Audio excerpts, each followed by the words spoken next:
Your phone buzzes. We're all going out tonight. You in? Before your brain even answers, your body already has. No. And weirdly, relief. Sound familiar? That's usually the moment someone calls you boring. Antisocial. No life. But psychology says almost the opposite. And once you understand why, you might never use the word boring the same way again. Reason 3 alone will rewire how you see every boring person you know.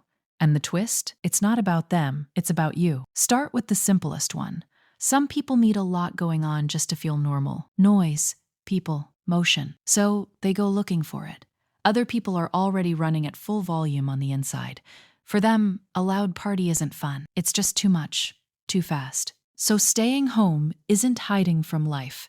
It's returning to the one setting that actually matches how your brain is wired. That's reason 1. And it's the smallest of the 3. Here's the second, and it's bigger than most people think. Leaving the house means handing over 100 tiny decisions. What time you leave, who talks to you, how loud it gets, whether you can leave when you're done. None of that belongs to you anymore. At home, you decide everything. The lighting, the volume, the pace. That's not pickiness. That's the first moment all day your nervous system actually gets to exhale. On its own, that would already be reason enough to stay in, but it's not the biggest one. Some people simply feel more.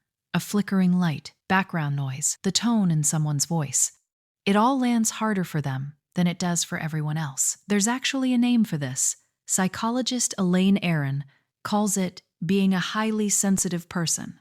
Not fragile, just wired to notice more. For someone like that, a night out isn't just tiring. It's an entire evening of raw input to process before anyone's even said hello. Put all 3 together, and staying home stops looking like an excuse. It starts looking like the smartest move in the room. And here's what the word boring completely misses. Quiet time isn't empty time. It's the only time your brain actually gets to think. No crowd to manage, no noise to filter, just space. That's usually when the good ideas show up. Not at the party, 15 minutes after you get home, when your head finally goes quiet. So no, they're not boring. They're just thinking somewhere you can't see it. Remember that twist from the beginning? Here it is. There are 2 very different reasons someone stays home.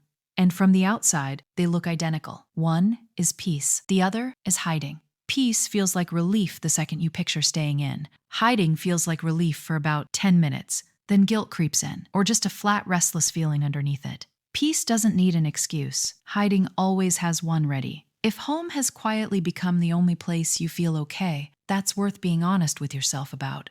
But if home is just where your best thinking and rest actually happen, that was never something to fix. So which one is it for you? Honestly, you already knew the second your phone buzzed earlier. If we're all going out tonight leaves you feeling nothing but relief, you're not boring and you're not broken. You just don't need an audience for your best life. Comment one word below, peace or hiding. I'll read every single one.